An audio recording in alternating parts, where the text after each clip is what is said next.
When is the end coming? What's it going to be like? We know we're born, we know we're going to die someday. Everybody has an ending. And is there anything we can do about it? Does prayer affect our ending? What about meditation? What will doomsday be like? People used to say, may God bless you. A lot of people say, then they shortened it. They just started saying, God bless you, which is almost like an order. Maybe. Now a lot of people I've noticed, they just say, bless you, like they have the power. People say, all we can do is pray. Translation, there's nothing we can do. Does prayer work? Absolutely. Prayer pierces through the negative thoughts and negative energy that's in the air to connect one with God. It's like plugging in. It's like if you unplug a light, you can hit that switch all day. That bulb is not coming on. Originally, they were going to be like 53 prayers a day. God said you have to pray 53 times a day, but then Muhammad went back up and said, that's too much. No, we're nobody going to get anything done. The full life of Muslim is prayer. After Islam has said that. Full life is prayer. So they cut it down eventually to 5 prayers a day. We pray to the Buddha and present Buddhas. Not only one Buddha, but present Buddha, past Buddha, future Buddha, all the 3 times Buddha. そうですね。仏教について、仏教者にとって祈りっていうのは何かっていうと、仏様の名前を唱える、仏様への呼びかけであったり。मानव का विकास भक्ति के द्वारा ही हो सकता है, उसका सतत विकास. Yes, prayer really works. I don't know if prayer works. I just know we have an obligation to pray. Oh, definitely. I mean, Abraham prayed to God and Sarah became pregnant. Hannah prayed to God and she got pregnant. Moses prayed to God all the time and saved Israel many times. Te pomogne. Ako nije baš odmah, za nedelju dana, za mjesec dana, ono želju šta hoćeš. Sad, na primjer, voliš jednu dečku, a on pa tebe ne voli. Moli se Boga. Ja volim ovaj dečko, tako i tako se zove.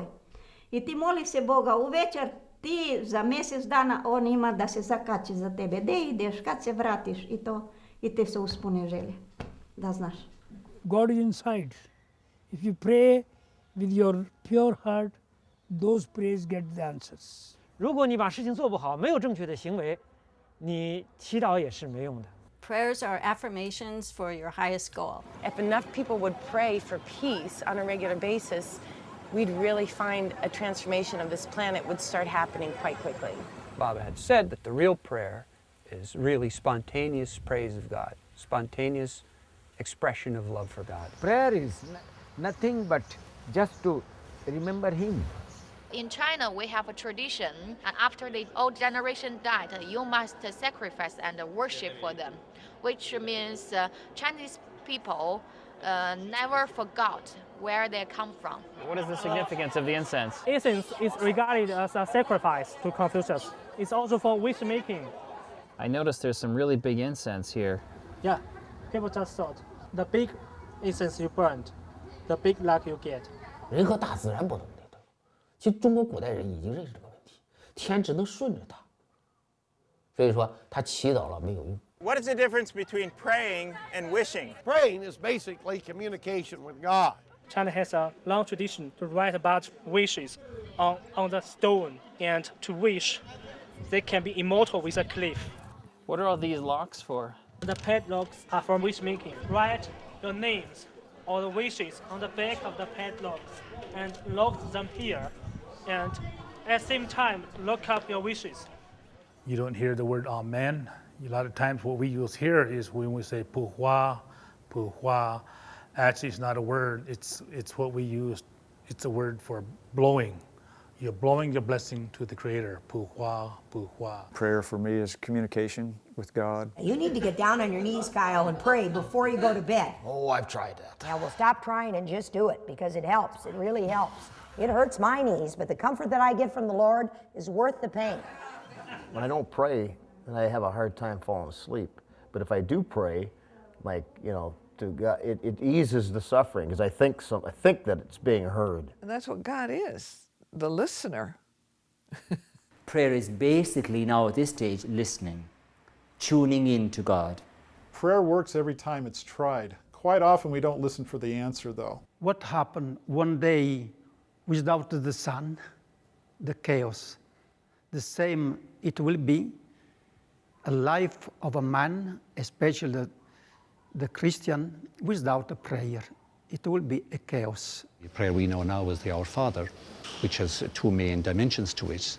The prayer of praise of God and worship of God, honor of God, and also the prayer of intercession, the second half of it. Give us today our daily bread, forgive us our sins as we forgive those who sin against us, and do not put us to the test, do not allow us to be tried beyond our capacity as human beings to bear whatever it is we are asked to bear. If you're praying for someone else, that's a good thing. If you're praying for yourself, then that just indicates a lack of faith. You are asking for something, you may or may not get it, based on whether or not it is good for you.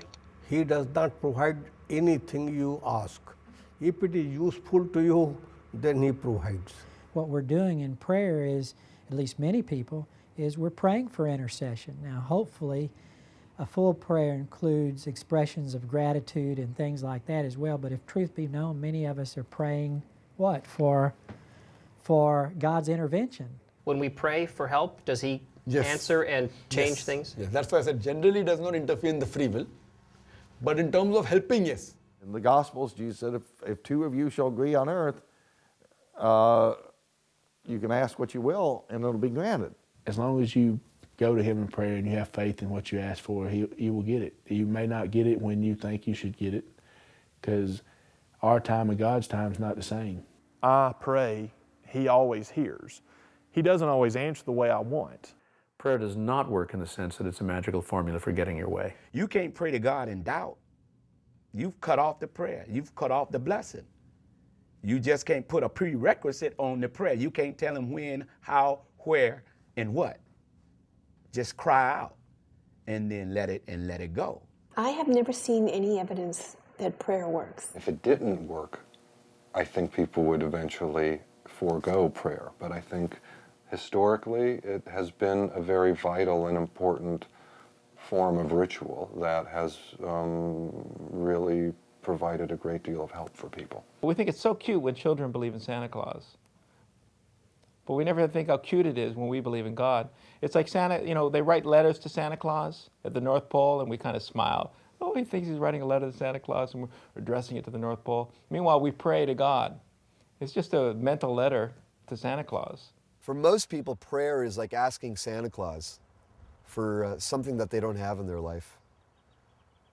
Most prayer is cheap because it's a grasping onto or a desire for something you don't have.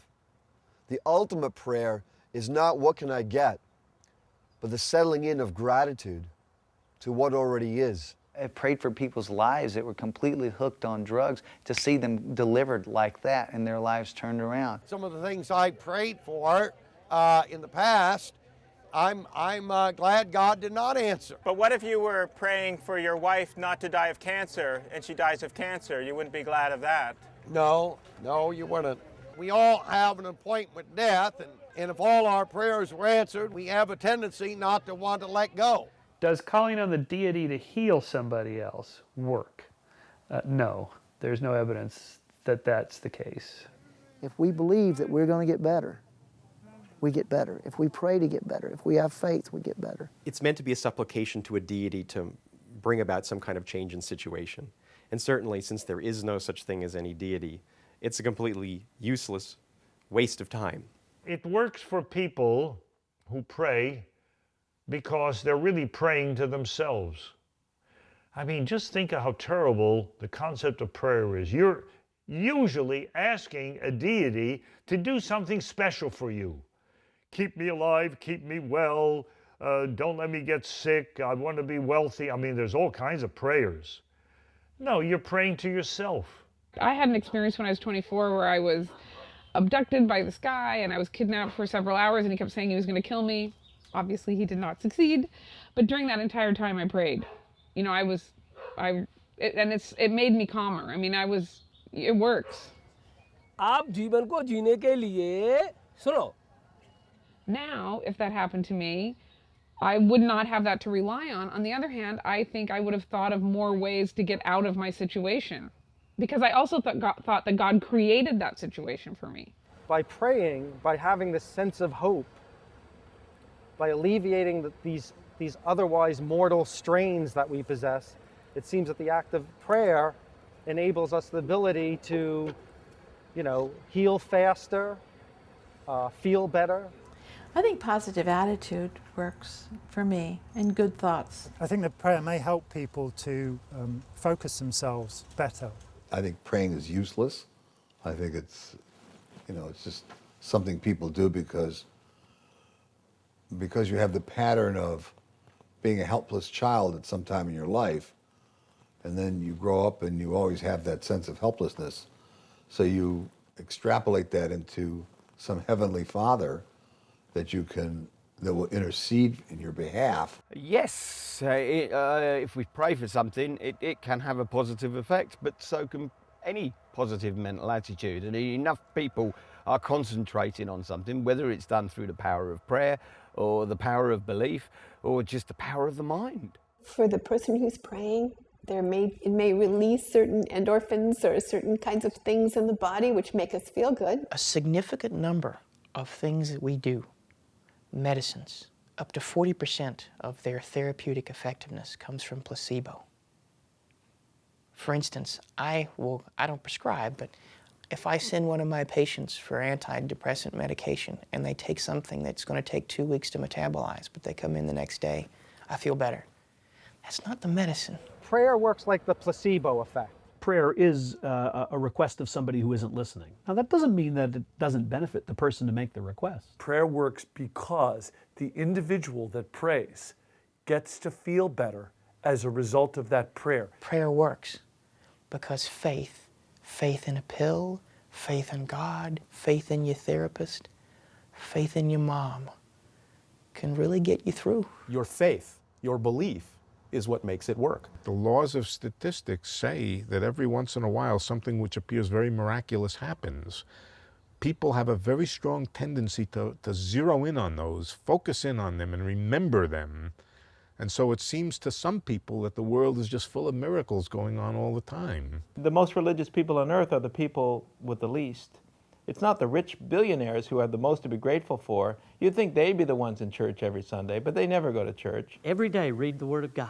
Every day you need to pray. Every day you need to praise God. You need to worship God. Don't just save it for church. Pa ja u crkvu ne idem, jer tamo idu sve pokvarenjaci koji kradu, u mesnu zajednicu u crkvu, u mesnu zajednicu je švaleri, u crkvu idu sve pijanice. I talk to him just like I would talk to anybody else. People would say, well, isn't that strange? Well, no, you communicate, you get to know somebody by talking to them. Prayer is just like talking to any human being, but you're talking to a spirit. And I also have these conversations with this person called God. I do.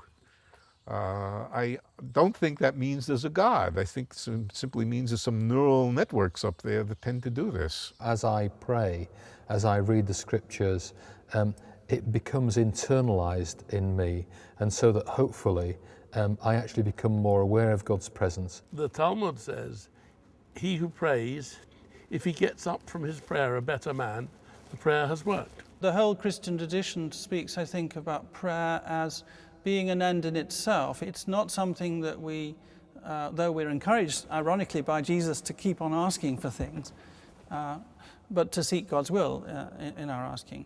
So it's not that prayer is about a contractual relationship between us and God, which we then get a result from. It's more akin to the continuation or sharing of a relationship of love, in which, as in any relationship of love, we would naturally speak to one another and share our needs and our hopes. Praying does produce calm. It can produce reflection. I think prayer and meditation are like any sort of introspection. Given some time and some thought, you sometimes realize your problems aren't as bad as you thought they were. I think that prayer is what you call meditation more than anything else. I mean, if you want to meditate over something, or if you want to, just like athletes, I'm going to win this, I'm going to win this, I'm going to win this, I'm going to win this, I'm going to win this, you can do that. You can reinforce your own will like that. तो प्रार्थना चीज ज़्यादा powerful लगता है भाई किसी के प्रति प्रार्थना करना. Pray purifies your mind and only purified mind can jump into the meditation. I want to purify my conscious mind. For that I practice Preksha meditation. For self-realization, I practice Preksha meditation.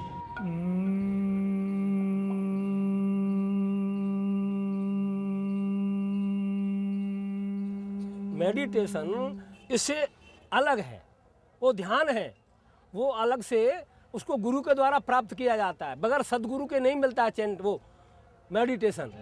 Ravi Shankar said his special meditation technique, the Sudarshan Kriya, came to him like a poem or an inspiration after a 10-day retreat into silence. Many of them are from the traditional practice of yoga, which unfortunately seems to have degenerated, especially in the West, to a form of, semi-aerobic exercise, They don't explore the deeper aspects. I think meditation is not so intentional. Meditation is when we transcend the thoughts or the conscious thinking. 瞑想の方法というのは日本には、座禅という形で伝わっています。その際に大切なものが3つあると言われている。それが1つは姿勢を整えること、頭からお尻のてっぺんまで背筋をぐっと伸ばすこと、背筋を、まず垂らすこと、体を整えることが1つ。もう1つが呼吸を整えます。ゆっくりとした呼吸の繰り返し、ゆっくりとした呼吸の繰り返しで体を眠っているような状態、落ち着いた状態へと、してあげるという効果があります。そして3つ目、心を、整えるっていうんですけども。How does chanting work? हाँ सुनो ना, हाँ बोल रहा हूँ ना, हरे राम राम राम हरे हरे, हरे कृष्णा कृष्णा कृष्णा हरे हरे, 16 4 घंटे तक ये आपके 25,000 हो जाते हैं, 25,000. योर सांस है वो भी 24 है और ये चैंटिंग 24,000 हो जाता है, तो आपका उस टाइम पे डेथ हो जाती है, तो you go there. 诵经，这是修道的一个法门，这是必不可少的一个法门。诵经也可以练心。 So this is a video of what we think goes on in the brain when somebody is actively engaged in the practice of meditation. And as we fly into the brain itself, what we think happens is, this is right behind the forehead now, what we think happens is that as a person begins to focus their attention on a particular object, a sacred object, they activate the frontal parts of the brain. This is a part of the brain that normally is activated whenever we focus our attention on something. So we think that there's increased activity in this particular part of the brain.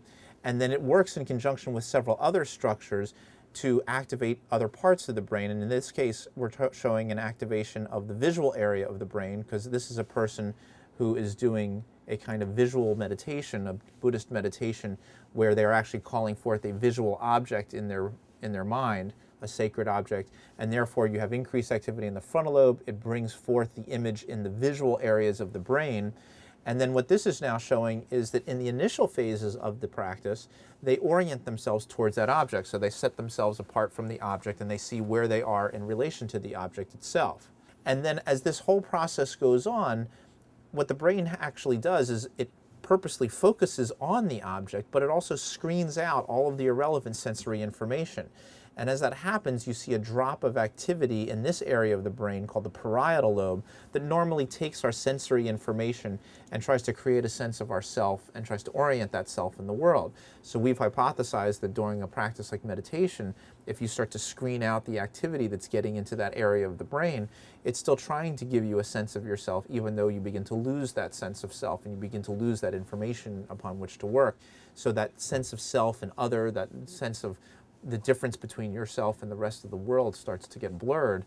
You have that experience of becoming one with the object of your meditation, becoming one with God, one with the universe, whatever is the particular experience that the person has. There are people, for example, in transcendental meditation who become fixated upon meditating 12 hours, 14 hours a day, and they will neglect their jobs, their lives, their children, because they want to keep this bliss state.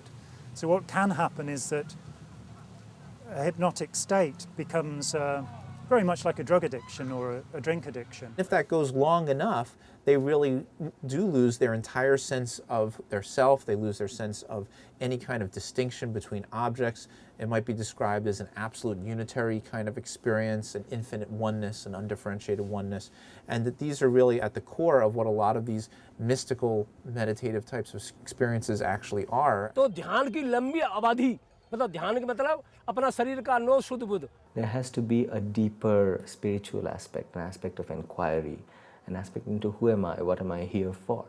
And that inquiry takes place only once the mind is calm. You are the self inside this body. You realize this and feel this, experience it, and stay in it. This is the meditation for the self-realization.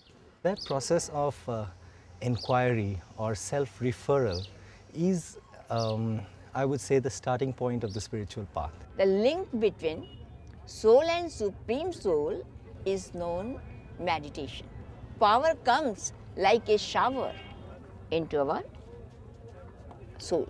This is the Agya Chakra. It controls our whole brain. If you keep calm and quiet here, put it the chandan, that keeps your, this portion is calm and quiet, and then you feel the peace and your thinking, everything will be happening in the peaceful atmosphere.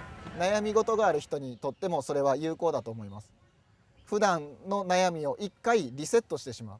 如果你要对天道真正有了解呢，要默而识之。 We're also now looking into the longer term impact of people, and there's some evidence now that when people meditate or pray over very long periods of time, that we start to see more permanent changes occur in the brain. Many forms of meditation are just self-hypnosis, and they may make somebody feel more comfortable and more relaxed, but they won't actually help them to concentrate better or make better decisions. In fact, quite the contrary. You get somebody to chant something over, you get somebody to copy your motions in the way that soldiers march in step, in the way that a crowd at a concert will applaud together, and you bring about a sort of group mentality among people. And you open up there a greater willingness to act upon direction without reflective thought. The ultimate foundation of a meditation is that you're meditate, you're concentrating to a higher authority who is pure, who is love, he has no contamination, so other contamination will not affect on that process. It cleanses the mind from the effects of the experiences of the past. It's like as we clean our bodies every day and as we clean our homes every day, this is like cleaning the mind every day. Whatever karma is there, they are being slowly shed away and you become purified. Meditation works tremendously in our body, and body, many these alignments and disease will go away. Mental peace you will get it, and intellectually you get enlightenment. Does God intercede in human affairs? Generally no, but when required, he can anytime. He does sometimes. Rarely God intercedes in human affairs, but when he feels the need for our good to intercede, then he does. He allows us a lot of freedom, but he also intercedes when we call upon him. Absolutely intercedes in human affairs. The Bible says the eyes of God are searching to and fro throughout the earth for a place to show his power. And you know, that's why he's worked so much in my life, because I'm just a weak, tore up little sucker. And he said, oh gosh, there's a place to show magnificent power again. Because when I work through Raymond's life, everyone says that was God, because they know what a yo-yo he was before me. Yeah, he intervenes big time. God's on the throne, he's in total control of my life, and I feel he's in total control of everyone who wants him to be. Well, he sustains it all. I mean, if he wasn't maintaining his attention, we'd all cease to exist. We have such power in prayer that we can even change God's mind. That's what's wonderful about it. Moses, after coming down from Mount Sinai, the people were having a big orgy. And God was determined to destroy these rebels. And Moses interceded for him and got God to change his mind and not destroy him, not bring judgment on him. Like Paul had his conversion on the road to Damascus, which was a direct intervention on the part of God, but that doesn't happen all the time. The pig-headed willingness of humans to oppress and butcher each other out of the desire to impose their own view of God's will regularly intercedes in human affairs. I don't believe there's intervention per se. I do believe there are definitely different levels of beings, guides and so forth, that do have the capacity to aid us and assist us. But in terms of the concept of God, I don't think it takes on exactly the quality that we give it in terms of a personal kind of being. God is allowance to me. It allows everything to happen. Because if it didn't, it wouldn't be all that is. So I don't think it's going to give someone free will and then change the consequences of their choices. You either believe in an intervening God who will arbitrarily act to suit whatever your purpose is, or you believe that life is much more complex than that. Yes, I think I do believe in miracles, actually, although unfortunately they don't ever seem to happen to order in my case. We believe that miracles are evident cases of God's acting for some good reason. His intercession or lack thereof, since he's all-powerful, so then everything only happens, ultimately, because he, so to speak, wants it to, meaning the want could theoretically be passive. God, as it were, has set the world as it is, and he doesn't arbitrarily intervene just to suit Alan to get a parking space in Cambridge rather than me, simply because Alan is more holy than me. But of course there are Christians who believe the exact opposite of that, that if you pray hard enough then God will make you very rich and all the rest. But I think it's clear in Christian tradition that God is not really like that. Christians do believe in God because it has the power of intervening in human affairs. Otherwise, you know, what would be the purpose of prayer? What good if it do it to pray if he don't intercede? So people ask, you know, where was God in the Holocaust? Okay, so we mentioned earlier, that's a good question. There's just no answer in this world for that question. That doesn't mean it's not a good question. It just isn't, it's beyond our scope of understanding. What we can ask, Elie Wiesel asks this question, the famous writer about such things. He says, well, it's true that people ask the question, where is God? But we could also ask, where was man? You know, I mean, there you have evil people, you know, and God, respecting free will, can't do much about that. God could protect all of us, but if he protected all of us, we wouldn't have the free will or be able to exercise the free will to be able to grow. Why is it God's fault? Why isn't it Stalin's fault? Why doesn't somehow the world as a whole, mankind as a whole, have responsibility? Why are we always children, 3 years old? We're just not responsible. We're responsible. God's real, and we're real. We're responsible. What I do matters. I definitely would not want to think that God had abandoned me. I would want to think that society had abandoned me. Some people argue that after the Holocaust, affirmation of God, of God's existence, it was no longer possible. That was such a horrendous challenge to any notion of a loving God that belief must be fundamentally mistaken. Why would God permit the murder of 6 million Jews? They were chosen to reveal the Messiah and be a light unto the nations. On the whole, they did not serve God. Their own prophets constantly testify that they are a rebellious people. So now the chosen people would be made up of the church, which include Jewish believers in the Messiah. They deserve to die in the Holocaust? Bad things happen. I want to make sure if bad things happen to me, it's not a result of rebellion in my life. Why did the Holocaust happen? God wanted it that way. Why God did not intercede as many rabbis expected during the disengagement. What makes you think we deserve intervention? The Germans thought that they were doing God's work. At least they said so.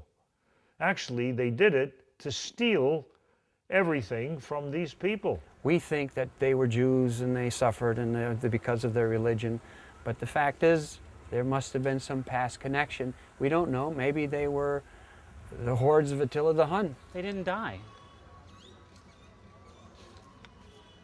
If you think they were bodies, you're going to think they died. If you know that they were souls, atmas, then you know that they didn't die. What's going to happen? They're going to come back again. It's as if when he chooses you, it means you will have a bad time. Look at Hitler and social Darwinism. You know, the idea of killing 180,000 people, killed by their own doctors throughout Germany because they were mentally defective or deaf. And therefore, you know, and it's scientific, it's like we don't want them to breed, we want to get rid of these deficiencies, look at the prize pigeons and the prize dogs, let's make humanity the same.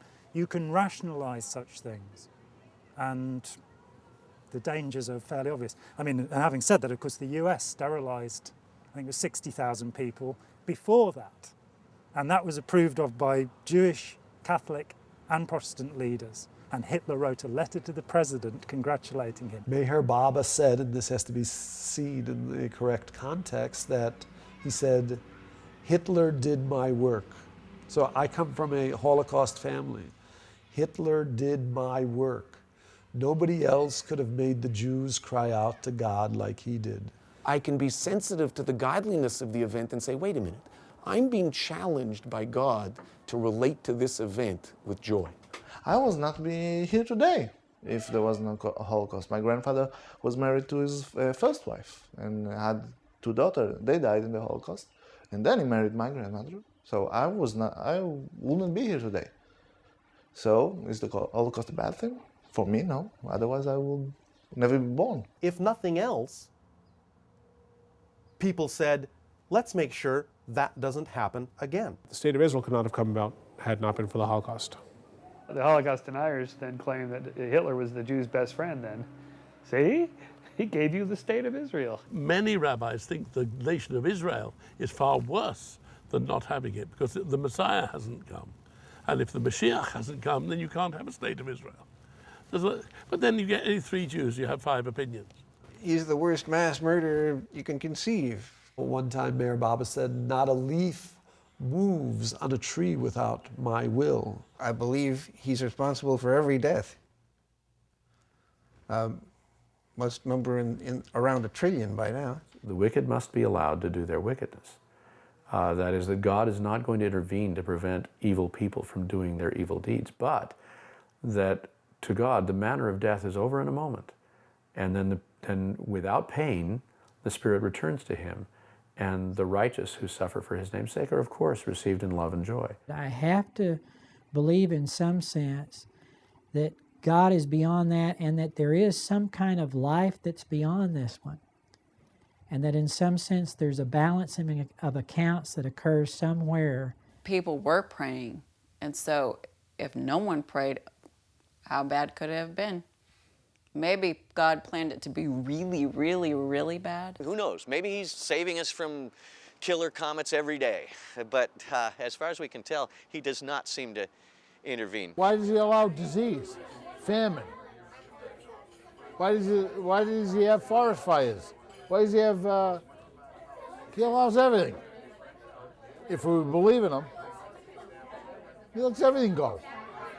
You know what? We're on our own. It's sort of post hoc reasoning, such as to say, well, we have this knowing, loving creature, therefore the tsunami must have been done knowingly and out of love. Could it be this is a sign for man that if you don't straighten up, more of these are coming?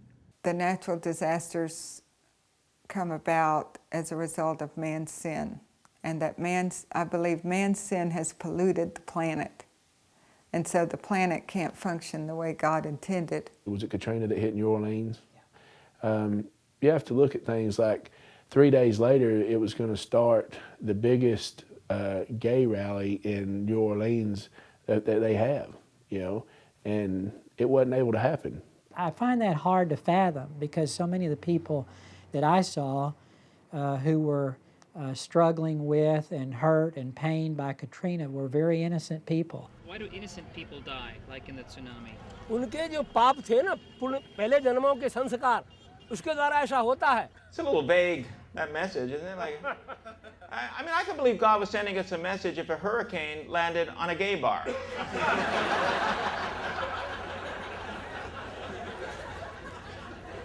I mean, even if it was a sin to be gay, which I don't believe, it can't be a sin to live in the same building.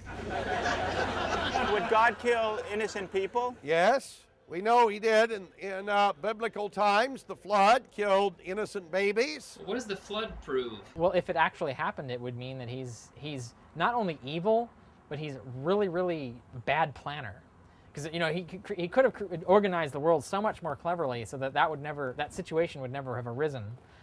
Just to give you an example, you could create a law of the universe so that if you hurt someone, you get hurt back. Or if you engage in evil behavior, you become sickly and unwell.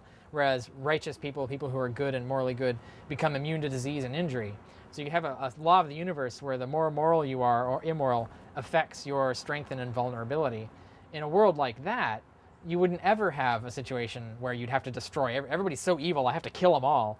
That would never happen. It would naturally result in a sort of just, happy society. यदि इन चीज़ों से चाहे मैं कितना भी शास्त्री हूँ, चाहे मैं कितना भी विद्वान हूँ, चाहे मैं रात दिन भगवान की पूजा करता हूँ, तो क्या मैं अपने परिवार को इससे बचा सकता हूँ? A lot of times people have prayed for help and it didn't come. You're talking to a member of the wrong religion for that, because it's not in our nature to pray for things that don't happen. It's in our nature to make things happen. And yet they still believe in God. How do they rationalize belief after a huge disaster? I'll give you one parallel example.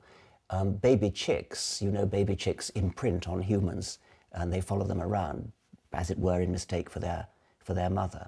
It's been experimentally shown that if the human upon whom the chicks are imprinted steps on their toes, in other words, is cruel to them, the chicks follow him around even more eagerly. People are remarkable rationalizers. When things don't fit with what they believe, they have a remarkable tendency to believe it even more rather than less. If God intercedes in this event, why this one and not that one? Why does this region of the world have a famine and that one not? What is better about Sally's grandma, that she gets better because she's prayed for, but Sarah's grandma, equally sick, doesn't get better even though she was prayed for? Why that inconsistency? They were praying to the wrong God. If the deity intervenes into our world, there must be some way to measure it. How did he do this? What forces did he use when he intervened? Was he using gravity or electromagnetism? And if he cured a cancer, did he actually go in cell by cell and reconfigure the DNA of the cells to make them normal cells? Did he scoop out the cancerous cells? How did he do it? This is what a scientist would want to know. What a religious person, they just want to close their eyes. I don't know, he just works in mysterious ways. Yeah, okay, but that's not good enough for a scientist. We'd want to know how he did it. And if he did it, where's the evidence for it? It seems to be a fundamental human mechanism that when there is a conflict between our beliefs and evidence, we will normally favor our beliefs. So people will, in a conversation, if they believe in something and you put to them 10 points, 5 of them agreeing with what they say and 5 disagreeing, and then you ask them an hour later what you said to them, they'll remember the confirming evidence. We sift things out. It's part of the reason we don't have free will, because we're incapable of actually really sitting back from the evidence. Religious people can adapt, since their beliefs are not based on evidence. They can adapt them to fit whatever they like. Whenever someone is upset and sad and full of sorrow, they will question the existence of God. They'll question the kindness of God. You see? And those moments, logic does not work. Understanding does not help. What is needed is just solace and a healing touch. I don't know why God doesn't intervene in certain cases. If I were God, I'd certainly intervene a lot more. And how that would turn out, I don't know. How do we reconcile the fact that God doesn't answer our prayers? Could be he just isn't there. Could be he's got a plan that doesn't include doing your bidding. The people that believe in God, and yet he doesn't help, how do they have to go to great lengths to explain that. And one of the best phrases is he works in mysterious ways. If that satisfies you, that he works in mysterious ways, another way to phrase that would be, it makes no sense. But we don't say that. We don't want to go, why doesn't God help? God makes no sense. It makes no sense. We don't say that. We say, God works in mysterious ways. If there's terrible genocide going on in Darfur or in the Second World War in Germany, would you not want God to be angry about that? Would you not want God to be furious? Would you not want him to be absolutely beside himself at such a situation? Such a God who didn't feel that sort of anger would be certainly we would consider such a person inhuman. And if we are made in God's image, then we would expect that God would also experience those emotions. I actually think the question about why doesn't God intervene in Darfur is exactly the same question logically as why doesn't God give me a parking space? There are circumstances where you can say God had a hand in it. And yet I was there and I was maybe the instrument. His purpose for us requires that we remain in ignorance. So every time he intervenes, he, in a way, defeats his own purpose. So the interventions need to be as rare as possible. It's a request to an imaginary friend. That's basically it. You know, when I ask my imaginary friend to do things, to my astonishment, my imaginary friend doesn't do them. If you believe in God and fate, it's kind of for the rich and for the middle class and for white people. But God doesn't seem to like black people. He's kind of a racist because he doesn't treat them very well. God doesn't have the power to change anything. He's just there observing. He kind of, I believe that God, or whatever that super force is set us in motion and set the world, like turn the key and let us go. And he's just observing. The Creator gives us the strength to help ourselves. We're living in a universe that's, not paying very much attention to us, and never mind the initial conditions and how we got here, nobody's guiding your everyday actions, and so we're responsible. God has created an elaborate, complicated world for us to live in, with everything we need in it. We should not be taking that for granted, and we should not be actively destroying it. It doesn't really matter what we believe. The world is what it is, and God clearly isn't that involved, in my thinking.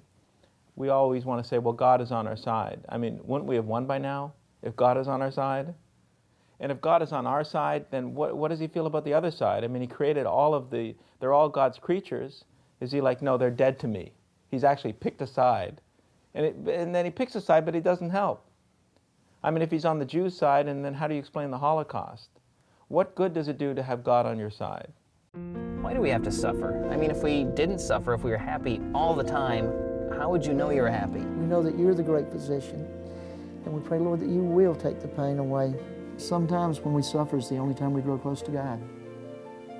Sometimes it takes hitting bottom to be lifted up. The nature of love is that it cannot be compelled, and it must be free to be rejected. And I think within that somehow is the mystery of suffering, because God's love is capable of being rejected. God feels for us. He understands our suffering and knows that it's real and wishes that we did not have to go through it, but we make this world what it is. Why do bad things happen in this world? In case you didn't know, there's a spiritual warfare going on. There's a man named Lucifer. You ever heard of him? They're suffering because there are certain men, human beings, who have been given the free will to express, and they desire to express it in the way of Satan. You can either take it the way Jews do, that this is something that's built into the nature of existence, or you can take it the way Christians do, following Augustine, that this is God's punishment for the original sin. It was already dawning in Judaism, in the later books of Judaism. There's a sense that you can only make sense of human life if there's some higher realm of justice. There has to be something more. Why do innocent people suffer? When Adam and Eve sinned, it brought suffering and death into the world. Before they took a bite of that apple off the tree of knowledge, there was no neurosis. There was no civilization. There was no need for it. As soon as you have knowledge, as soon as you begin operating under a civilized discourse, you have to feel guilt and you have to feel pain. I went through my Buddhist phase, and I was in Thailand, and I met this woman, and she was taking care of this deformed boy, and I gave her some money, and I said, "It's so good of you to take care of this boy," and she said, "He's not a poor boy. He must have done something in a past life to be born this deformed." So, I mean, to me, that was so horrifying. It's one way of coping. Blaming the victim. That's a time-honored tradition, even here in America. It is a test for the hereafter. As Quran says that wealth is a test for you. Your wives are a test for you. Your children are a test for you. So we feel that the suffering, the person really suffers if he goes away from the path of God. You know, when those atrocities happen, again, I think there are great tests that God puts us as people and the world through. So when the squeeze is on in your life, I can assure you that what's on the inside of you will come out. Amen?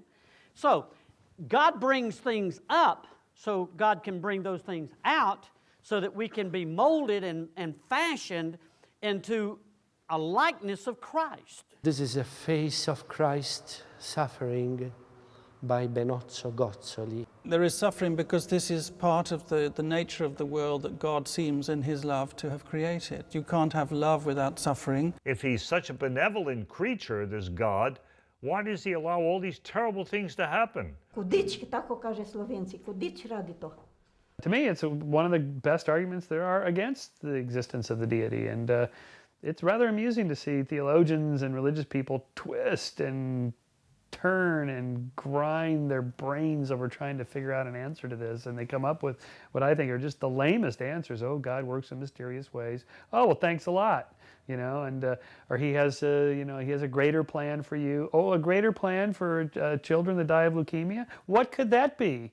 Oh, what you know, this is not the kind of God I would ever want to believe in. Where were you when I was molested, Lord? I was there, and my heart was breaking with you, and I'm here to walk with you out of that.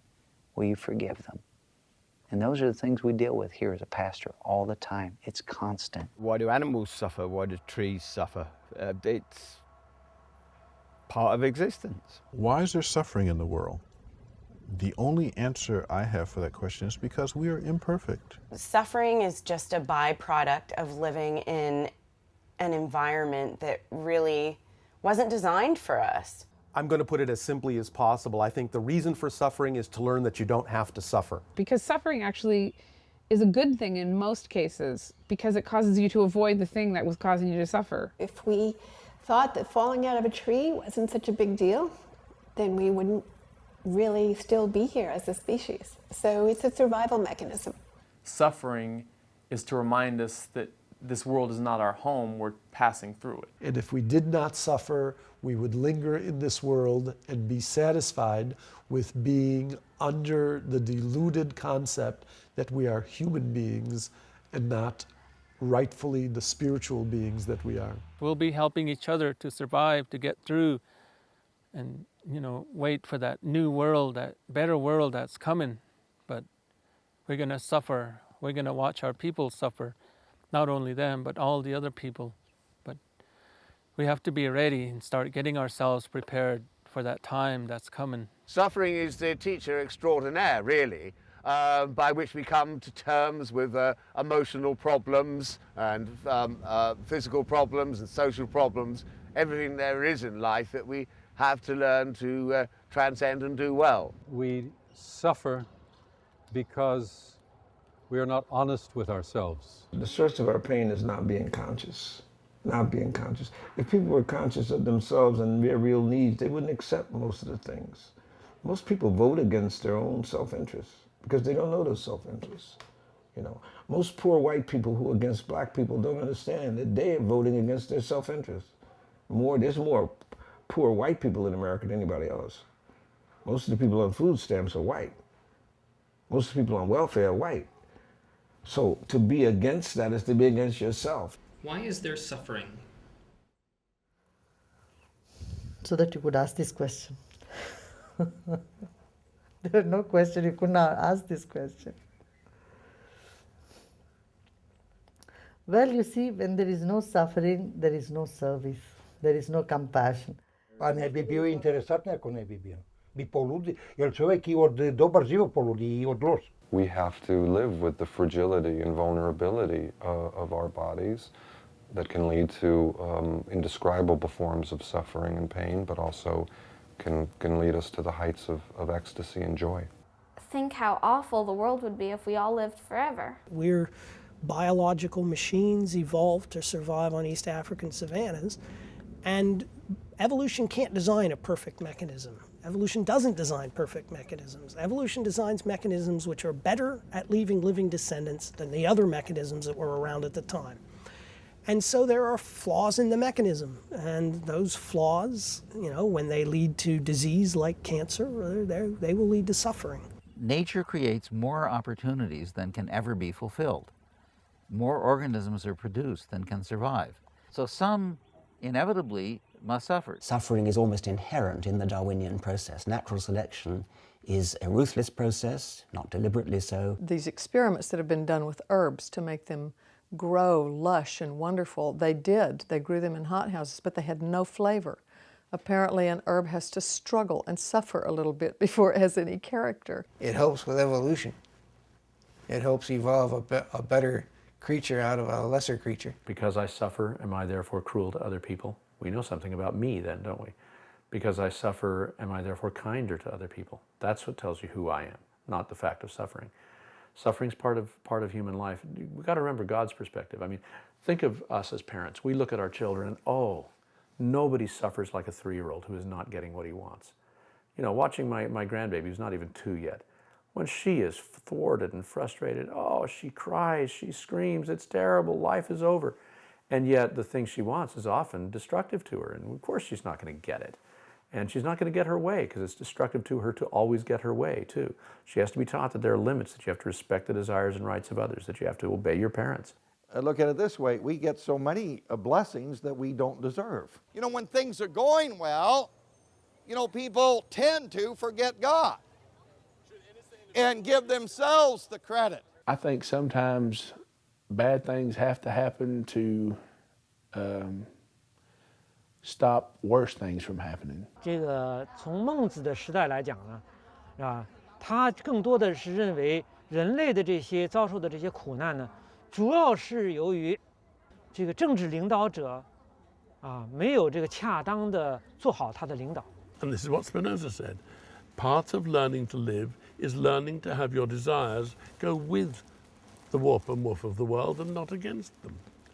And if you do that, more of your plans will come to fruition, and you'll be happier, and you won't see as much suffering. You want to suffer? Get a teenager. I'd like to talk about life after death. Is there an afterlife? I'm willing to be pleasantly surprised. There might be a creator, but I don't know if there's an afterlife. I don't believe in that.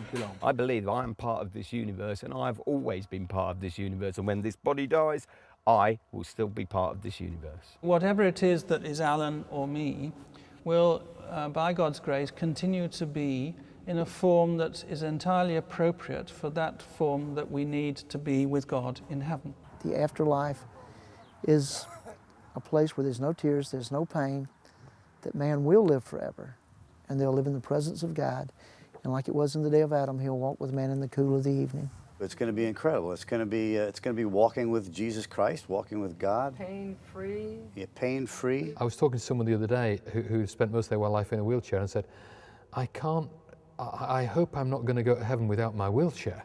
And I think for me, having lost the son, I can never imagine myself being risen perfect or risen pristine, but I can imagine myself risen wounded, lifted up with the risen wounded Christ. And I think for me that is also, I just want to say, stuff all this business about rules and about law, because actually I will not get there because I have been a good person. I will get there because of the grace of Christ, who takes me with him and who carries me with him into heaven. When our body dies, our spirit goes to the south, and there is a place where you go across to the other world. We follow the Milky Way. We call it the Dusty Road at Kuzipo, and it goes into that spirit world. There are higher levels of worlds, there are metaphysical worlds where godliness is revealed a lot more than it is in this world. And there are worlds of angels, there are worlds of souls. Neće niko da se vrati od tamo. Niko sutra da umrem ne žalim, a tako je lijepo tamo. I živiš, šta će mi tako i rad, jedva sam krećila ovdje sve.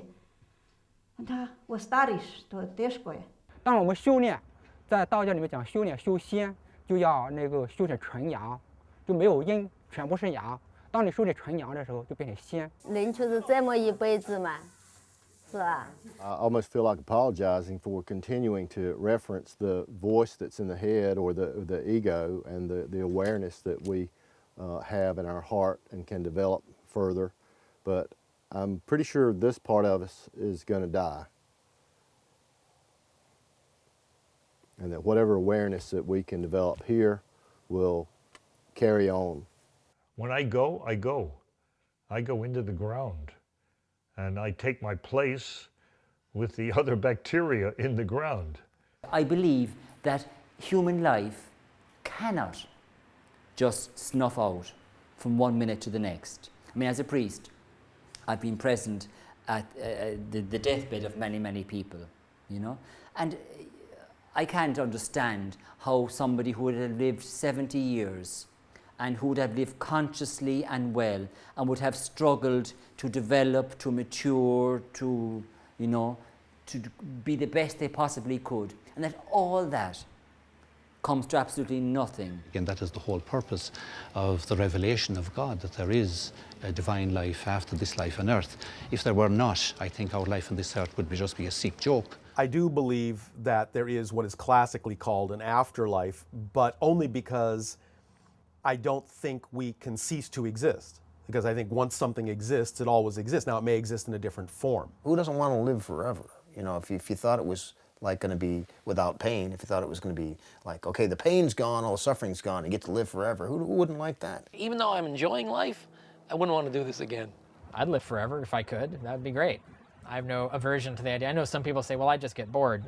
You know what? I never would. I'd be learning a new craft every day or every 100 years or so. Become a master carpenter the first 100, you know, master plumber the second, you know. I would never run out of things to learn and explore and do. This life, that this body is gifted by the previous life. Avan, Javan, Drisht and Drisht, which basically means our coming in the world is nothing but becoming visible, and going out of the world is nothing but becoming invisible. Nature has kept the secret about afterlife for some very special reason. Let human beings learn to live life now here. Humans have a poverty of imagination. If you ask most people what they think is going to happen to them after they die, they'll tell you that they think they're going to grow wings, learn how to play a harp, and never have sex again. I mean, that's the best that they can do. If someone tells you there is an afterlife, they don't know. They're lying. How could they possibly know? Where is it? I don't know, but I can't wait to find out. Where is it located?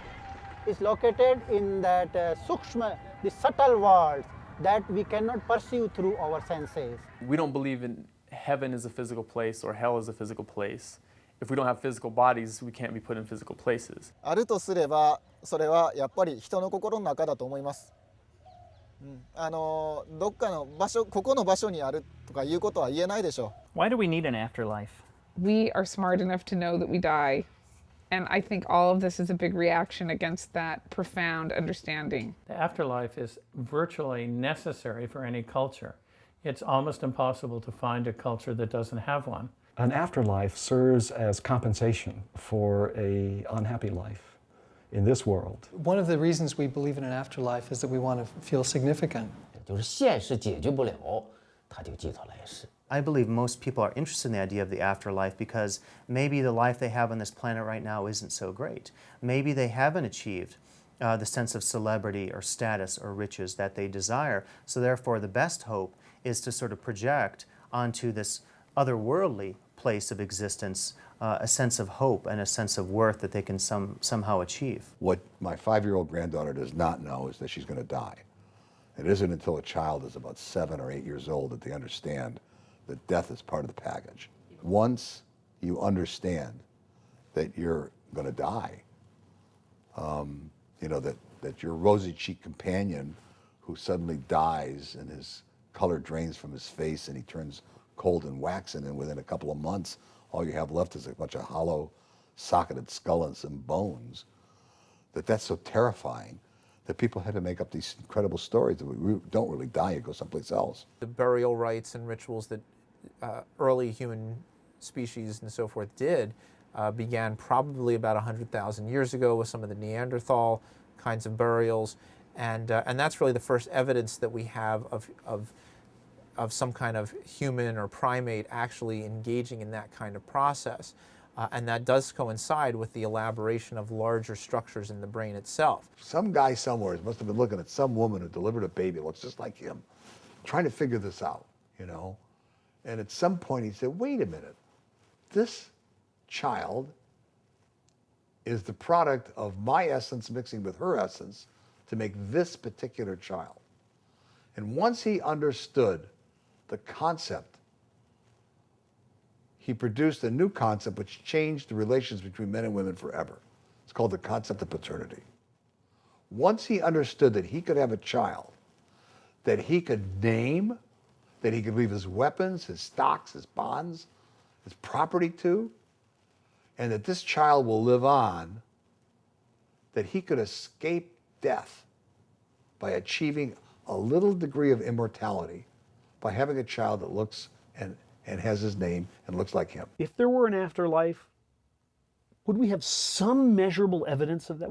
And all the time we've been on this world asking this question, there wouldn't be one shred of reputable evidence for the fact that people are going somewhere rather than just dying. Everything we know about what makes a human being animate, what makes a human being alive, suggests that it's the sum of biological processes, and that when they die and those processes stop, there is no more person. I have no doubt whatsoever that my experience of 200 years from now will be the same as my experience of 200 years ago, complete oblivion. Before we were born, there was nothingness, and then we're born, and it's a flash of light, and then there's nothingness again. But religion tells you, no, no, no, there's no nothingness. No, there is no afterlife.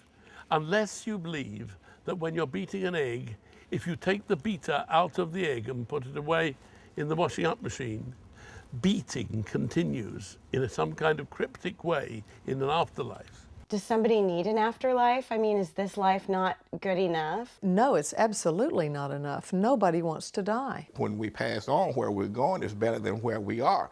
But at the same time, we love life so well, nobody's willing to pass on. I don't believe there's an afterlife, and here I am living very happily. So it's obviously not a deep human need. You can, I am here to tell you, get up in the morning every day, smile, and not believe in the afterlife. Plenty of people do it. Why might it be comforting to believe in an afterlife? Well, death's a pretty scary thing. Our own non-existence is a frightening thing to imagine. Rather than dealing with the fact of our eventual non-existence, we wallpaper it over with fantasies and stories and myths about afterlife, which makes us feel a little better about what's happening in this life.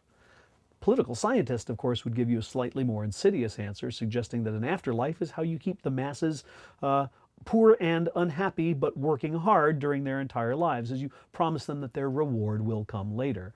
So it's not just a comforting myth, it's actually a story for saps. It is the arrogance that just doesn't allow us to believe that we'll cease to exist.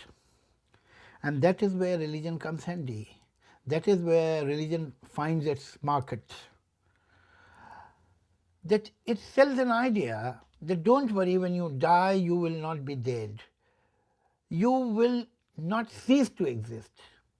You will go to heaven, or you will go to hell, or you will remain in purgatory for a while, or you will be born again, maybe as a cat or a dog or whatever, but you will exist.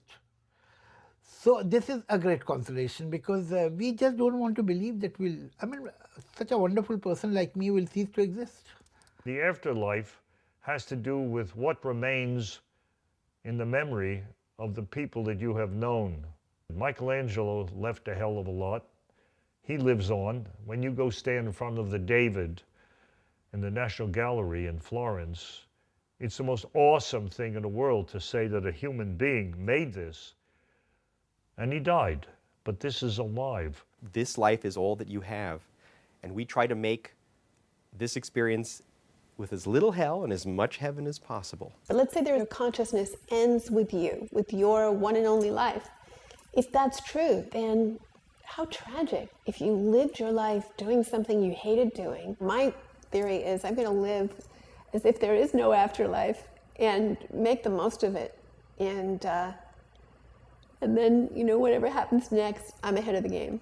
When we saturate ourselves and become totally imbued with this moment, there's no afterlife.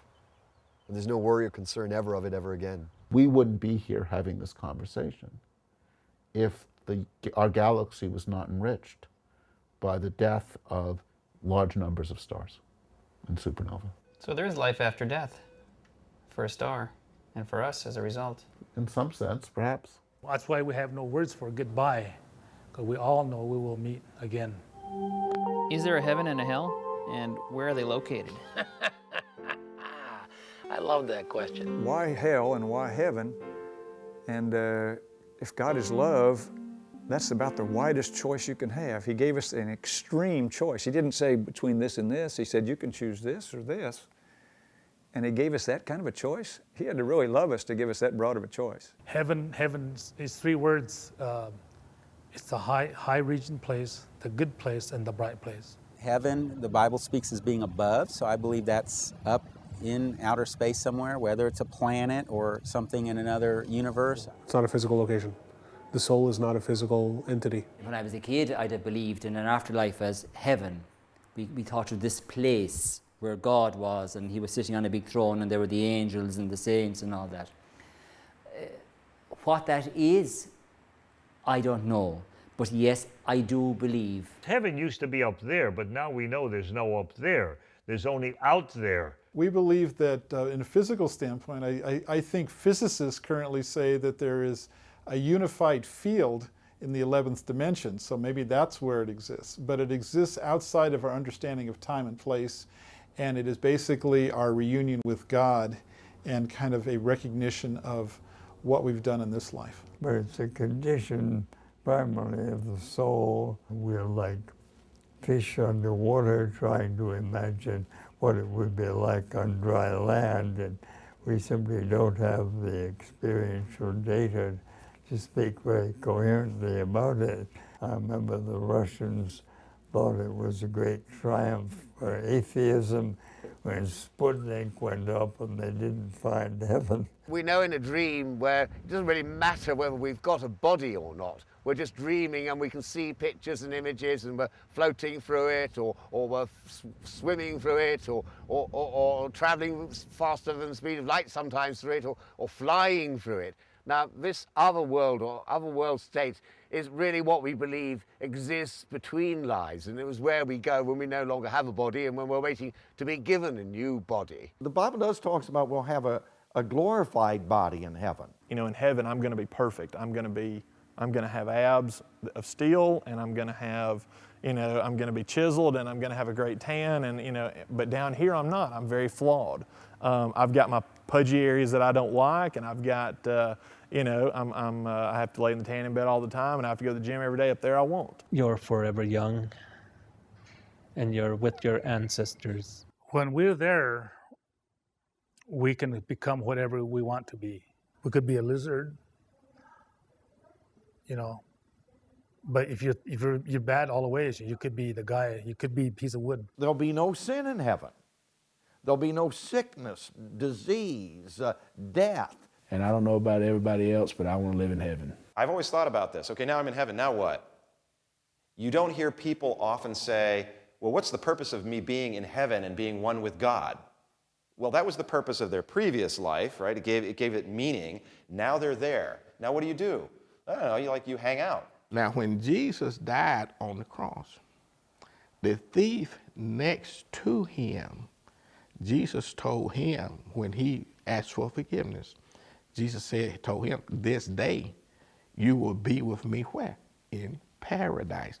Jesus didn't say in heaven. What's called heaven, so to speak, is there's no heaven, so to speak, in Jewish thought. It's generally called Gan Eden, the Garden of Eden, which is where souls go after they've spent some time here. We do go to heaven, but I don't believe that's our design, is to live in heaven.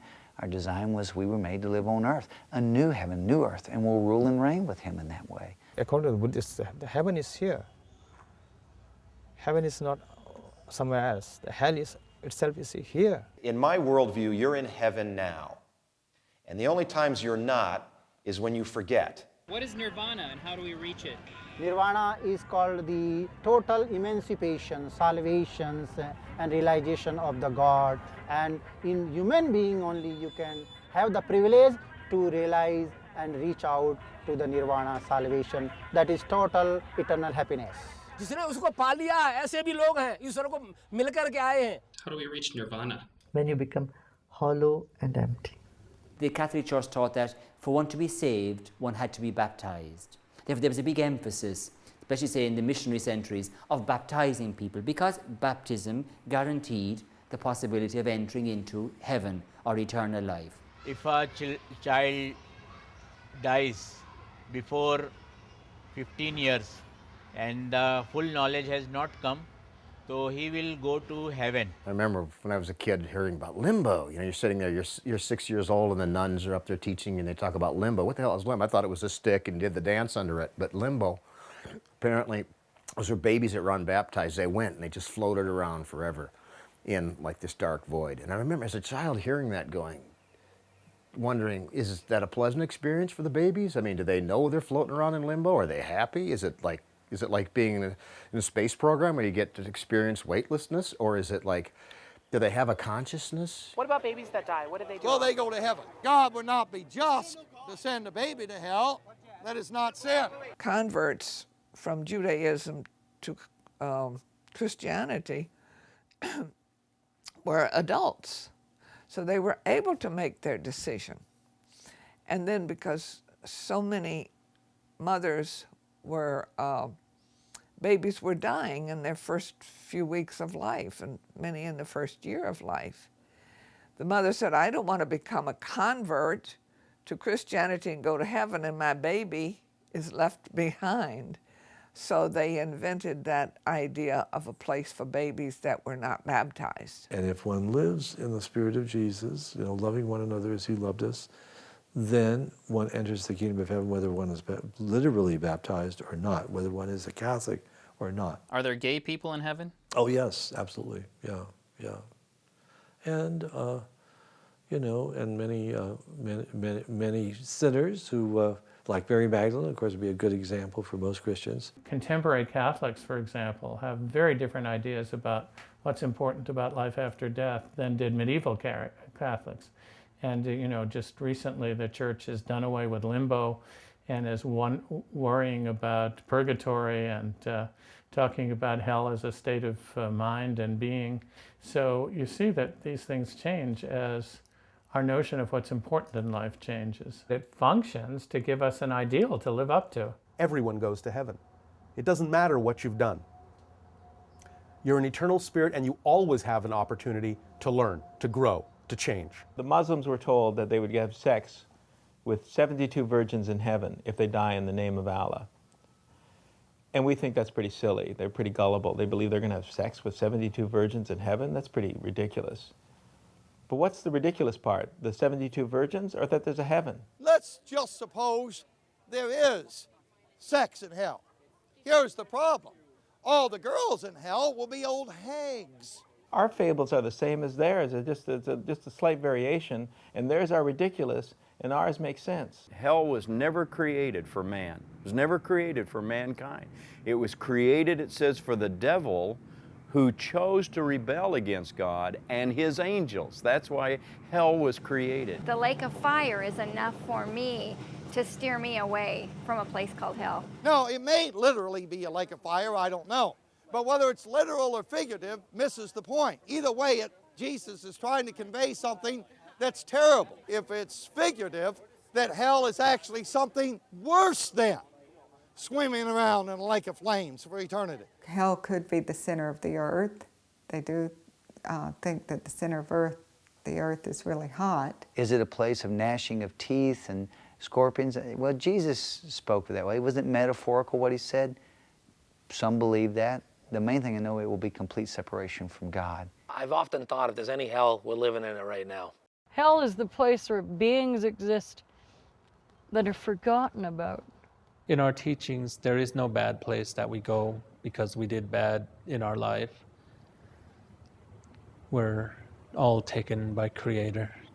The Jewish belief says that the hell is only for 12 months. When someone dies, there's a special prayer that the mourners, the immediate family, will say in memory. And the most you will say this for is 11 months. Because you say that no one is so evil that they will be in hell for 12 full months, for an entire year. There is no eternal damnation. God is everything, and God cannot condemn himself. He cannot condemn anyone or anything for that reason. The one sin that most people commit is Monday, when they have to go back to work, and then they have to live for the next weekend. They have 5 days of hell before they give themselves a bit of heaven.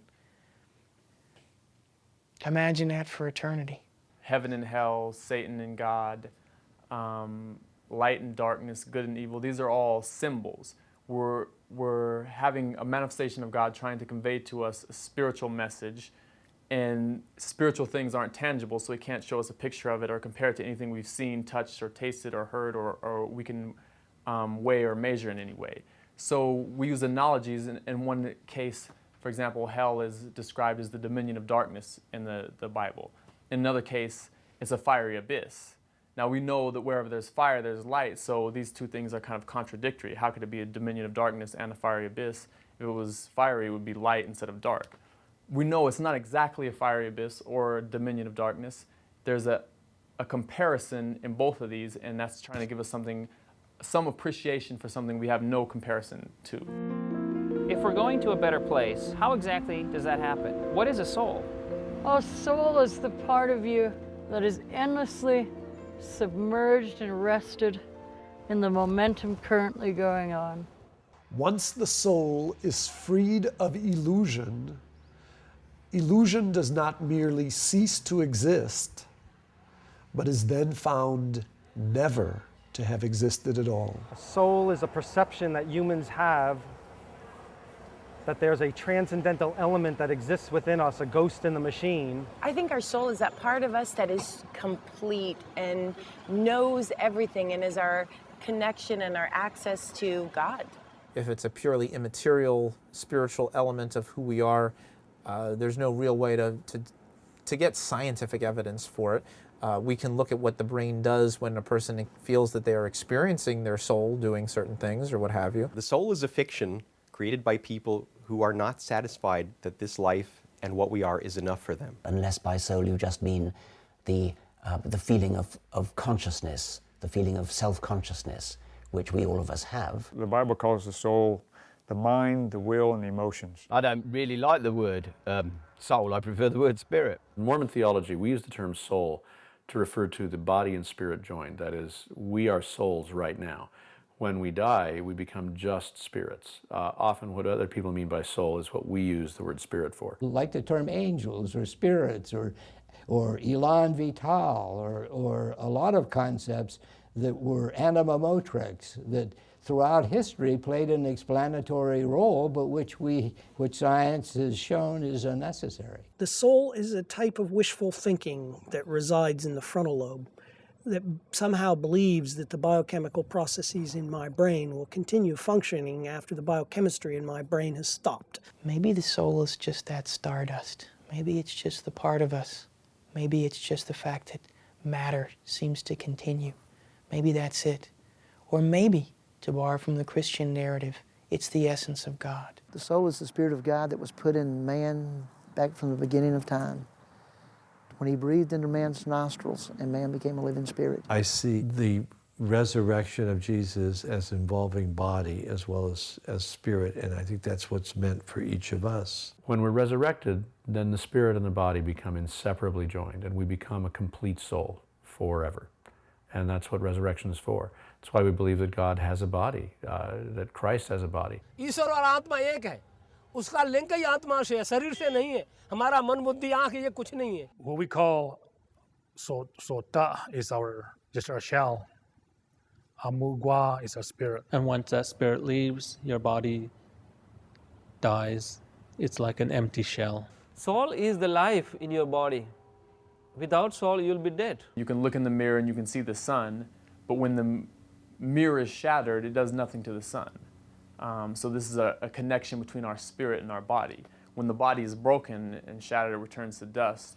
It has no effect on the spirit. The spirit continues to exist and to live on. Soul can be a helpful term in the sense that there's something more to us than just simply our physical being. But I think it can be abused term if it becomes platonic in the sense of suggesting the body is just a slough off and the body is not of our essence. I know this, the soul leaves the body in its last breath because I was part of that experience. And the soul and the body are two completely separate entities. Soul is purely energy that belongs to God. I think that the soul is more of a life force that motivates you and gives you the energy and drive to encounter different things and make certain decisions. After the emperor died, his soul will fly to the paradise and live with the God. 就是这个鬼啊，它是一个虽然是人死后的一种存在的形态，但是呢，它还是完全是穿着这个人的衣服的有人的形象啊，它还可以活动，还可以跟你对话啊。那么我想这个灵魂呢，大概不是像这个鬼那样具有那么现实的一些特征。这个在孔子以前有很多关于这个鬼的技术，但是孔子的思想里面和孔子自己，他从来没有谈这些方面。相反呢，孔子呢，他可以说有一个思想的倾向，就是他是比较排斥，是吧？就是比较排斥、比较反对对鬼神的。Do animals have souls? They don't have one. We all have spirit and soul within us. Even the trees, the sagebrush, the water. Trees have spirits. As a Druid, we believe there is infinite, there is spirit in all living things. You think a tree don't have pain when it get chopped down? How it communicates? Don't ask me. I don't know. Sometimes a rock can have power. That's why we say certain mountains, that mountain is even alive. That mountain carries power, you know. It speaks to us. 世界万物都有灵气。 The whole earth existed in spirit before it existed materially. Animals and other living creatures do not have spiritual essence. Stones and metals, they don't have soul because it doesn't grow. आत्मा सब जीव में है, वो आपने पहले भी आया था, भगवान कण कण में है। हाँ होती क्यों नहीं है? You are also पशु. Not in animals. Jesus is going to return on a white horse. So I know for sure there's going to be some animals in heaven. You should ask some religious person whether a cockroach has a soul or a mosquito has a soul. I don't know. And I have no idea when cockroach dies or mosquito dies, where does the soul of cockroach or mosquito go? When we were kids, we were taught that we had a heart and we had a soul, and the soul was like an invisible organ within our body. What purpose does a brain serve if a soul exists and feels without it? Well, evidently, the brain is the mechanism that the soul uses. I think our brain is merely kind of the connector between our physical, intellectual selves and our spiritual selves. Soul does not require brain. Brain requires soul. The brain is the control center for all that the soul does as it's clothed in a physical body in this earth, in this world. Meaning, souls don't see. Soul is like the radio waves. It acts, in a sense, like an antenna to allow the consciousness to express itself in a particular way in a physical medium. Everything we know suggests that our consciousness is tied up with our physical brains. And when our physical brains decay, it seems to me there's not the slightest reason to suppose that anything of our personality would survive. It would be deeply, deeply surprising. There are really weird things that can happen when you take a piece of the brain out. How it alters the construction of self and behavior and everything is just radically bizarre and not what you would expect, which actually ends up proving that there's no soul. It's all the construct of the brain, because if you can break the machine and then you break the soul, then obviously the soul is not independent of the machine. People who have a lack of a certain kind of neurotransmitter called serotonin in the brain will be profoundly depressed, right?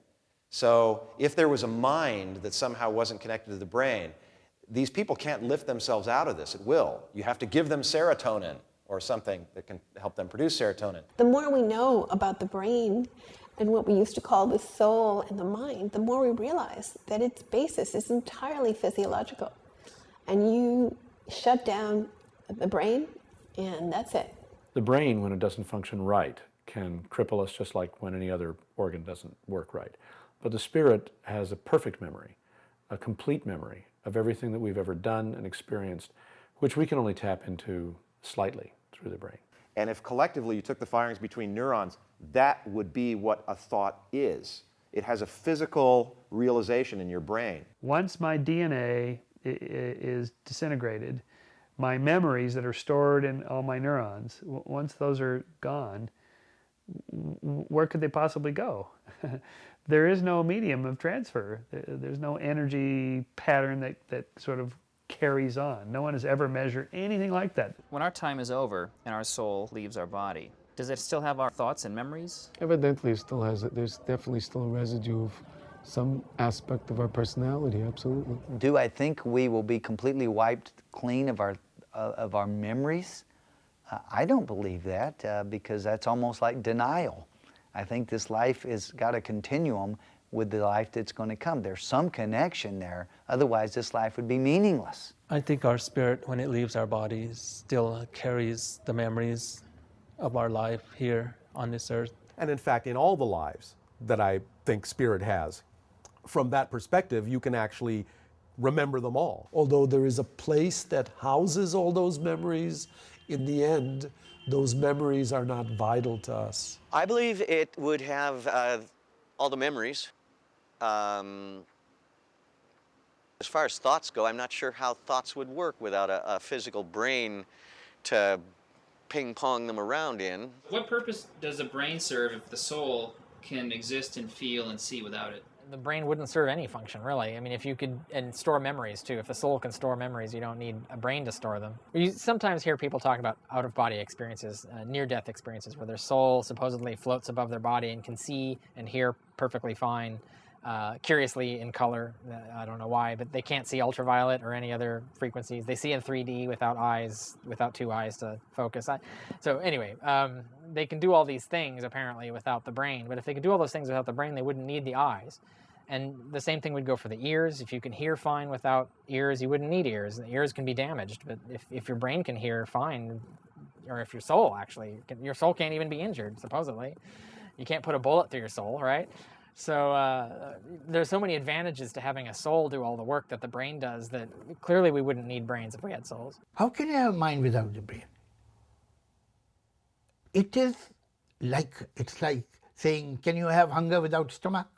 When your body no longer exists, when it is buried, you are still just as conscious as you are right now. I believe that. And that now, if I didn't believe that, that would be no basis for my faith.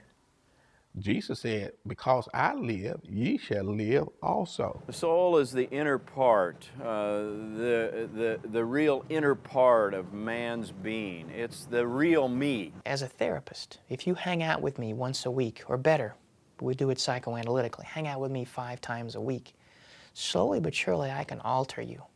And if I really wanted to, and if I got you very vulnerable, I could make you into some things you probably wouldn't want to be.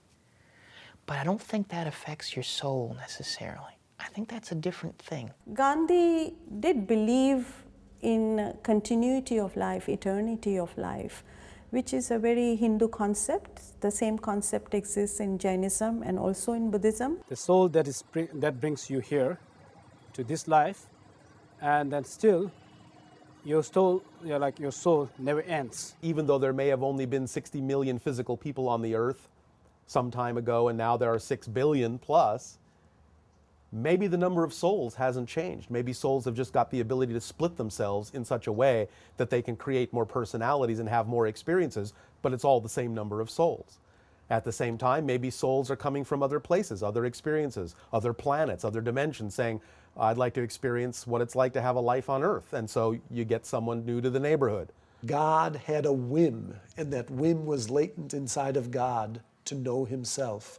And when that whim surged through that ocean of limitlessness, little bubbles appeared, or you could say souls. The souls, in a sense, were created in order to go on a journey for God, or existence infinite and eternal, to know himself. God has not created the soul.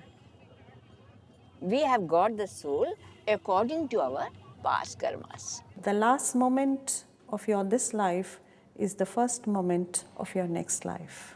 Meher Baba said that this planet Earth, where we're sitting right now, is where all souls come to end their journey. The soul that is Gary will take 8.4 million lifetimes to start unwinding and getting rid of all of those impressions until you are ready to merge with your truth, where consciousness can reflect on its own pure existence. We're convinced that it's all going to be okay, but how it's going to be okay, we have to kind of leave in the hands of God. There are anthills in Brazil that live for 15 years.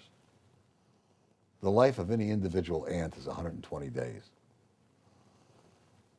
The ant does not know that it is part of a much larger organism. If you came in and you kicked in the side of the anthill, over the next couple of generations, more ants would be born that would repair the damage. So where is the mind of that anthill? Where is the soul of the anthill? It's obviously not within the nervous system of each individual ant, because the ants don't even have a brain. They just have little limited ganglia. But somehow or other, these disembodied organisms are part of a much larger organism that doesn't have a physical connection. There's no physical connection between the ants. But yet, the anthill has a birth, a life, a senescence, and then a death. So where is the soul of the anthill?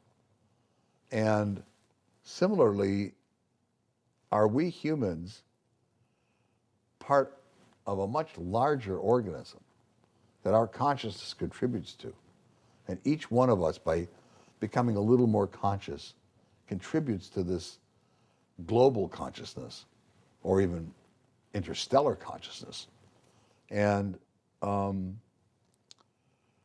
we're just not aware of it, just like the ants are not aware that they're part of a much larger thing. If there's a beginning, does that mean that there has to be an end?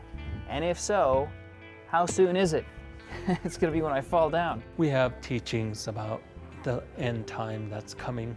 We're very, very close. The Mashiach is about to be revealed, ot-tot-tot, as we say, any minute. I think we're in end times. I think we're close. I know that they've been saying that for years. From a Baha'i perspective, we believe this is the end of times right now, that it began in 1844. And Allah will destroy everything. And then create a new creation. And that new world will come. I'm looking forward to it myself. I'm ready to go. The day is coming when God is going to announce the party's over. Because this is the last cycle of cycles. But it all has a great purpose. He did actually say that 3/4 of the world will be destroyed. あります。末法の世と言われて、お釈迦様の説かれた仏教が滅びる時が来ると言われている。ただ、その滅びの時が来る時には、There will be an end of this world as we know it, meaning that all tyrants, all wicked governments will be wiped from the face of this earth by God Himself. We'll see suffering that we've never seen before. Diseases, the weather has changed and will continue to change. The animals' behavior, everything is part of that time that's coming. That's going to be a tough time, and only through our spiritual ways will we survive. We are in the 5th era. 6th era will be more discomfortable, more problems. It is explained there, this height of our body will come down to about 2 feet. We will not have these buildings. We will live in the ground, just like all other creatures are living. और अंत होने का तात्पर्य है कि जब पृथ्वी पर अत्याचार ज़्यादा बढ़ जाता है, शास्त्र ये कहता है कि जब जब हो धर्म की हानि. 孔子没有感觉到世界末日一点。因为就像宇宙，它是有生有灭的，但是我们的道是不生不灭的。Нечето никада. Има люди, Бог е жал и за деца, за мале деца. 那么地球毁灭了，但这个宇宙仍然存在。Will there be an end of times? It's translated as the end of times in the King James Version in the Bible, but it's retranslated as the end of age in most other versions. This book can save you because of 42, yes, ladies and gentlemen, is the meaning of life, and is right here in the Hitchhiker's Guide to the Galaxy. You will not stand before Douglas Adams on Judgment Day, students. Be ready for Judgment Day. The Bible teaches every idle word we utter, we're going to give an account of on the day of judgment. We Mormons believe that there will be a coming of Christ. We're not real specific about the day. We think that we take Jesus literally when he said, "No man knows the day and the hour. I will come as a thief in the night when you don't look for me." What we're witnessing is what is written in the Bible called the War of Armageddon. This is going to be the war of all wars that end it all. And God is going to allow an aspect of man to wipe himself out. And then God will come and wipe the whole thing out. The second coming, he's not coming to save. He's coming to judge the world and destroy his enemies. Christians will be actively sought out and killed in the name of the Antichrist, and ultimately people are going to stand there before the Lord of Darkness, and they're going to have to make a decision, and it's going to be bad for them. I'm proud to say the fact that I won't be here when that happens, but I wish them well and hope they all make the decision to follow Christ. If you live in a time in which the good people, namely the people who are faithful like you, are being martyred and suffering, and the evil people seem to have all the good stuff, then you're going to want to say the world is going to come to an end soon, because how else would God write things? So that's what apocalypticism says. But the New Testament doesn't give you the rapture. The rapture is an American idea. And on top of which, I don't understand something about the rapture. The story of the rapture involves the good people who are with Jesus are going to go off into the sky, and then there's going to be 7 years of tribulation, according to the most common view of it, in which people will have to decide whether they're for the Antichrist or for Christ, and then the consummation will come. Well, my question is, if you saw 250,000 people, or whatever it is, whatever the number is supposed to be raptured into the sky, wouldn't that be enough to tell you, yeah, I guess I better get with this program? I mean, I don't see what the purpose of the next 7 years are. Most religious communities are quite fixated on the end of the world and the destruction of the world and the creation of a new world. That's another common theme that we find in a variety of religious myths. I think ideas of Armageddon and the rapture are like poorly written comic books. That there are people who just have this wonderful pent-up hatred, and they want to somehow be lifted away from this world that they're not successful and happy in. Now, there's a troubling thing, I think, with some of the fundamentalist Christian religion and fundamentalist religions. There's a form of idolatry. I think they put man far above the rest of the system that he's a part of. About 1,500 years ago, the great Library of Alexandria was burned down, and many of its works were destroyed for religious reasons. It took us 1,000 years to reacquire the state of knowledge that was present at the time. We wasted a millennium for no good reason. Or we put off our demise by another 1,000 years. Entirely possible. Just like the dinosaurs disappeared, probably because of something hitting the earth and changing the weather drastically. I don't think human beings will last till the end of time. There's gonna be a doomsday when the sun goes out, but God had nothing to do with it. Well, our star has got about, 5 billion years to go. We have never come in contact with extraterrestrial beings. May be an indication that intelligent life forms can only go so far before they destroy themselves. The fact that the planet is overheating, that the glaciers are melting, that we're destroying habitat incredibly fast, these are the things that could lead to a human doomsday. Animals become extinct often because they're too successful at being able to, at existing. You can get away with a lot more if there's a lot less people. Sure, if there was just 100 million people, and this is why I think for a long time you could believe a myth and maybe the impact wasn't so great, right? It didn't mean that it was true. Let's say you thought there were an infinite number of cod and it was just like 500 Inuit people in like Greenland, right? And you believe that the oceans are infinite. That idea might not lead to your demise because there aren't enough of you to have that kind of impact. In former times, the worst damage you could do would be to wipe out a village or to wipe out an island. Now the planet is so small that that one big disaster could do the whole thing. Man gonna take itself out. And on the few who survive, that God allowed to survive, will live by the law of God, because man ain't gonna practice war no more. The end of the universe is almost as controversial as the beginning of the universe. The most popular one that we have at the moment is that the universe will go on expanding. In fact, the rate at which it's expanding is accelerating, so it'll also become a much lonelier place. Galaxies that we see now will disappear over the horizon. We also know now that the universe is expanding faster and faster under the control of something else that's invisible and not very well understood called dark energy. It's an anti-gravity force operating over a very large scale, inflating the universe and increasing the speed at which the universe expands. We don't really understand the physics behind the acceleration. We know it's happening. Our best ideas about the acceleration is that there's an energy associated with empty space, something we call vacuum energy.